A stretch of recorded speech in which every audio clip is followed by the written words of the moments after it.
Ladies and gentlemen, this is extremely important. This is one of the most important and philosophical segments that I've ever done. I usually say this is a great segment, you'll love it, but you can look at Newsweek. George W. Bush wades into GOP battle as Matt Gaetz stirs Wyoming revolt. I'm going to give people the reason why there really is no civil conflict or ideological battle within the Republican Party. There is no battle. President Trump has cleaned house. He's already taken over the GOP. I say this as a former Bernie Sanders supporter in 2016. There's a direct line, by the way, between Bernie Sanders and President Trump. That's a truth and a reality that people on the left are either ashamed of, or they don't want to admit, or they don't realize, or can't realize why that's actually quite a good thing. Why that's a very moral and wonderful thing. You want human beings, you want Americans not to be slaves to political parties. You don't want people to be beholden to one ideology and that's it, or one political viewpoint and that's it. Hit subscribe to this channel right now. I'm going to get this segment viral. If you want to go and support my voice, my Patreon is below. Hit subscribe. We're back on our way to 200,000 subscribers. Liz Cheney, Liz Cheney voted to impeach Trump. Now she's under pressure from her own party. Time magazine. There is no ideological battle. President Trump has already taken over the Republican Party. It's now a populist political party. There's a direct line between the populists on the left and the populists who are conservative. That is a fact. That's a very good thing. There are populist ideas or viewpoints that resonate both left and right. For example, anti-intervention, anti-regime change, anti-war. What the left does is they say, oh, look, you have the most horrible people who are anti-intervention. And they twist and manipulate what is probably the biggest issue that we face as a country, never-ending perpetual wars. Far greater issue than anything else we face. I want Americans home from never-ending counterinsurgency conflicts. That is a moral and just goal. Voting for President Trump was a moral imperative if I wanted to bring home Americans. He reversed U.S. foreign policy. The Abraham Accords were fantastic. Peace between Israel, UAE, Bahrain, Morocco. You have Serbia and Kosovo economic deals. First president to step foot in North Korea. President Moon Jae-in of South Korea stated that Trump deserved the Nobel Peace Prize. The legacy for President Trump in terms of foreign policy was paradigm changing. The legacy for President Obama was what he called his worst mistake. He literally turned Libya into a failed state. The left talks about supremacy. How do they disregard the fact that President Obama destroyed an African nation in Libya, North Africa? So how do they justify these things? But that's the left for you. That's many people on the left. The NATO intervention turned a country under President Obama into a failed state. We have Bush, Cheney, and Rumsfeld, Liz Cheney, Dick Cheney's daughter, who set us on a course of never-ending military conflict, never-ending counterinsurgency conflicts. Okay? Daniel Bolger, a general, wrote a book, Why We Lost. And he's explained that basically we have the most powerful military on the planet, but we're not made for counterinsurgency conflicts. You cannot send Americans to patrol cities or stay in regions of the world forever to impose a political reality that the people who live there don't want. This is unfair, first and foremost, to the Americans we send. We owe better to American citizens, American soldiers. We owe better to their families. Civilians run the military. The civilians like George W. Bush and Dick Cheney and Donald Rumsfeld, if you want to blame President Trump for what took place, then they're directly responsible. Then the Lincoln Project is directly responsible for all the suffering and lives lost. Hundreds of thousands of people who've lost their lives in regions of the world that the Lincoln Project people, those slimy, slithering political operatives, those people that the Democratic Party thinks are great political strategists, former Republicans from a time when the Republican Party was a good party. By the way, they would do the same thing they did to Trump to Mitt Romney. But that's another story. There's never going to be a Jeb Bush or a Mitt Romney or a Ben Sasse. If there ever is his nominee, Democrats would crush. They have every single possible conceivable advantage. They have media, Hollywood, corrupt intelligence officials, the New York Times, Washington Post, MSNBC, CNN. Political discourse in this country runs through the lenses of oftentimes apoplectic, angry, disgruntled liberals. That's a fact. And so they don't really have arguments. Everything is a dangerous mentality. Oh my God. Everyone who likes Trump is far right. They had to live within hyperbole. When AOC goes to Ted Cruz and says, I don't want your help to protect the Redditors, which is, you see what, this is a person who came into Congress saying she's going to implement Medicare for all. Then Jimmy Dore forces a vote or tries to get her to vote in Congress. And she says, no, you can't do that. The grift. We can't have, we're still grifting. We're still getting loads of money. The $20 million venture capital people who helped AOC. They're getting a great deal of money from the allure, the hope, one day, Medicare for all. So Jimmy Dore's a hero. What he did is force them to just kind of tell the truth. AOC doesn't want to implement Medicare for all. She just wants to funnel votes back into the Democratic Party from very, frustrated left-leaning voters. But AOC didn't take Ted Cruz, level criminal charges against Ted Cruz. She said, oh, well, you tried to ruin my life. Why doesn't she press criminal charges? Why didn't they press criminal charges against President Trump? Why doesn't the Attorney General of D.C. or the Mayor of D.C. press criminal charges? The American political discourse is pure hyperbole. And it is leveled at one person, Trump. The Republicans are... The party is run by President Trump, but interestingly enough, the old guard, McConnell, a whole bunch of the senators, Richard Burr, people like Jeff Sessions, who basically stabbed Trump politically in the back and investigated him for nonsense. See, when they make baseless claims like Trump worked with Russia based on a Steele dossier, the Steele dossier is completely baseless. There were never any disclaimers on Twitter saying, oh, this is not accurate, this is a caution, warning, this is fake news, this is a Steele dossier purchased by Hillary Clinton, this is misleading, it's contested. You never get that. All they've done is spread gossip and rumors about President Trump. Now, there were missteps. Trump made missteps. He should never have insulted LeBron James. He should never have insulted NFL athletes. He should never have utilized Twitter in the manner that he did when he was president. Thank God, the Twitter is going to go bankrupt in a couple of 4, 5, 6 years because they don't have Trump.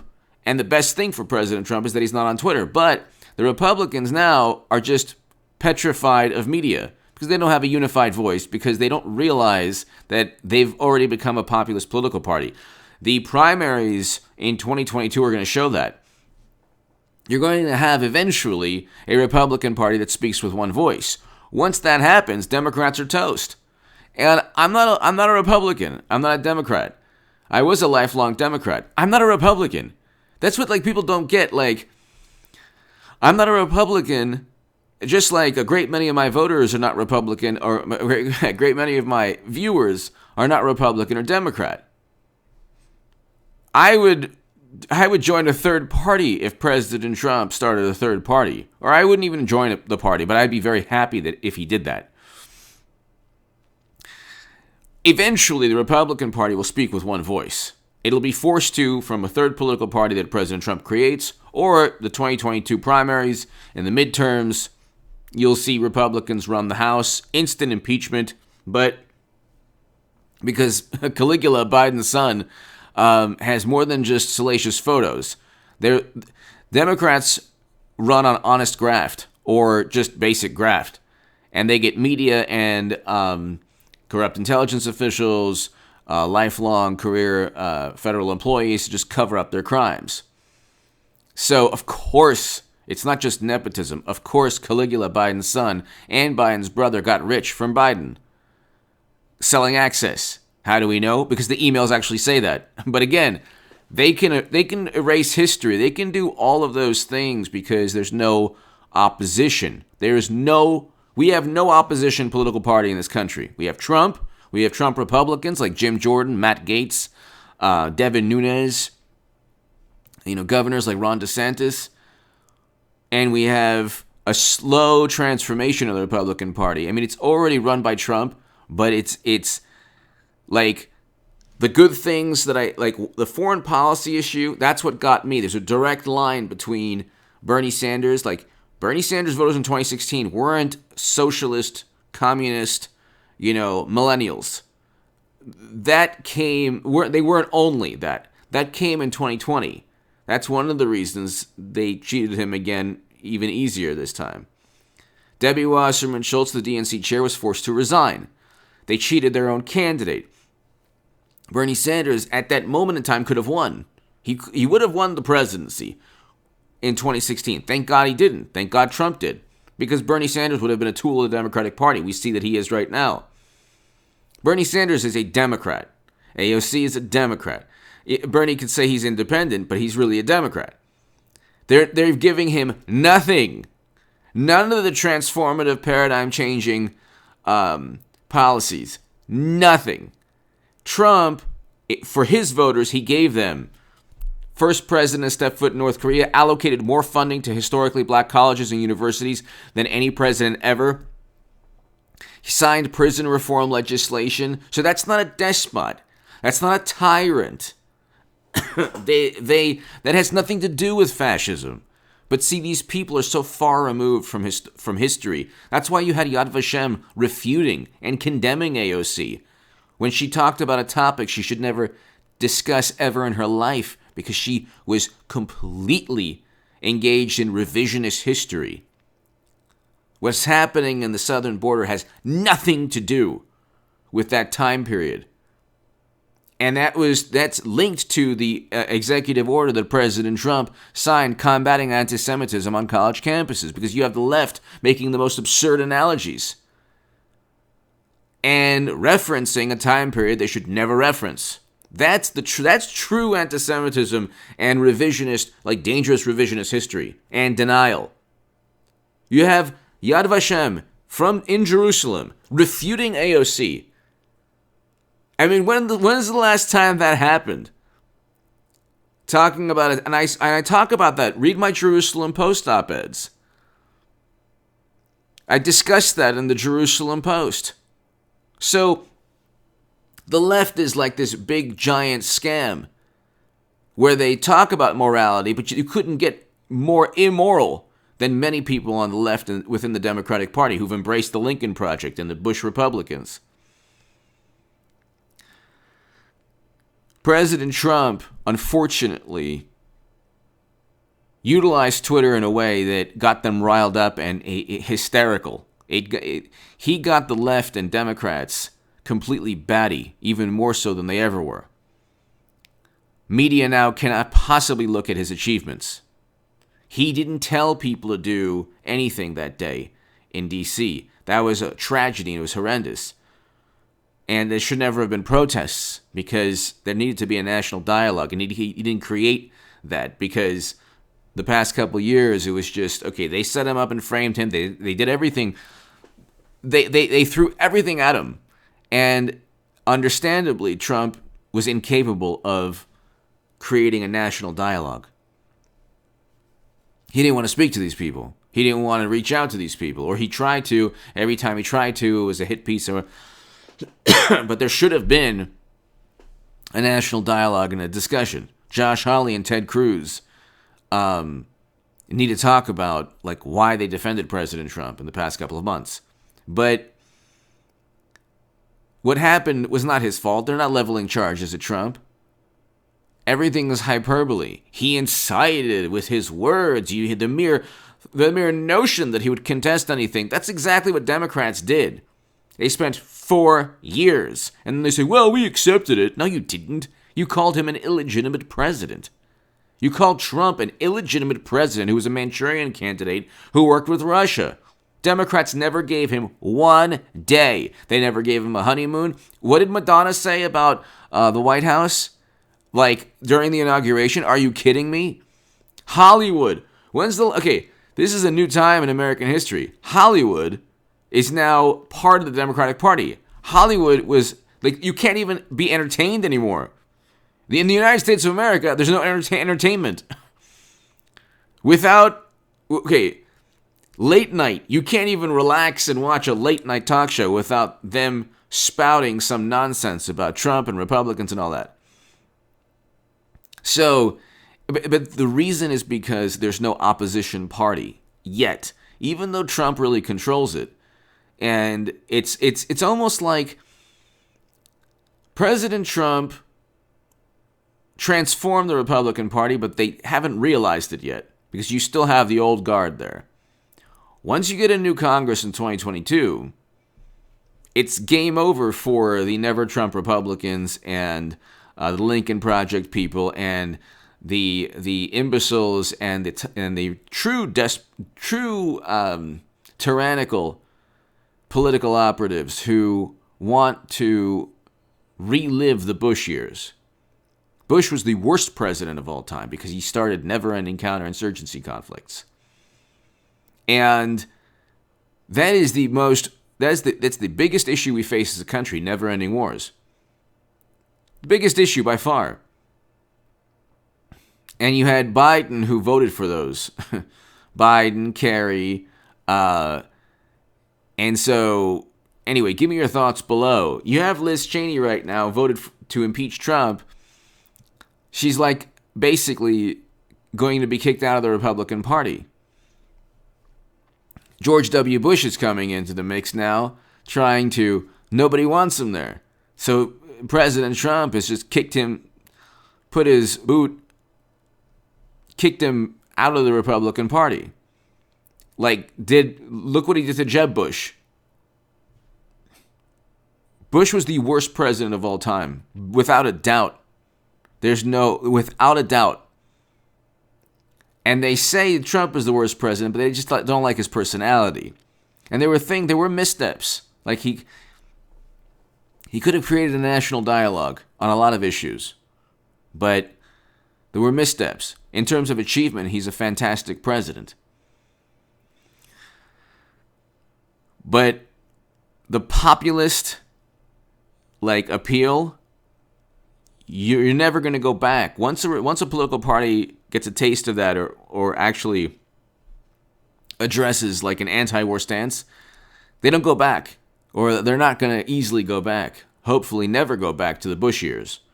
So give me your thoughts below. Hit subscribe right now. There are populist themes that resonate among all political spectrums. This is what the Nancy Pelosi's and Mitch McConnell's and Chuck Schumer's of the world are petrified of. And this is what President Trump brings to the table. Give me your thought. And President Trump did better among non-white voters than any Republican in 60 years, according to Newsweek. The establishment is petrified, even to this day. Give me your thoughts below. Get this segment going because it explains. I have a couple friends who, I'd vote for Mitt Romney. I'm like, dude, that's exactly why I would never vote Democrat. These are liberals saying, I would rather vote for Mitt Romney than Trump. Do you hear how stupid you sound by saying that? These are the same people who claim that they oppose the Bush administration and then would vote for Mitt Romney, who would do the same thing as Bush, or who voted for Clinton and Biden, who voted alongside Bush. So it's like, The people who opposed Iraq, the liberals, the Democrats, they did so only because it was Bush. If it was President Obama, no problem. The people who either learned their lesson from those years or realized never to just simply trust intelligence operatives or intelligence community, or realized that the Bush years were a mistake, are like firmly on the side of President Trump on foreign policy and oftentimes other issues. Give me your thoughts below. Hit subscribe right now. This segment explains why people vote for President Trump and why the GOP is run by Trump Republicans, although they just haven't fully accepted that reality yet. Give me your thoughts.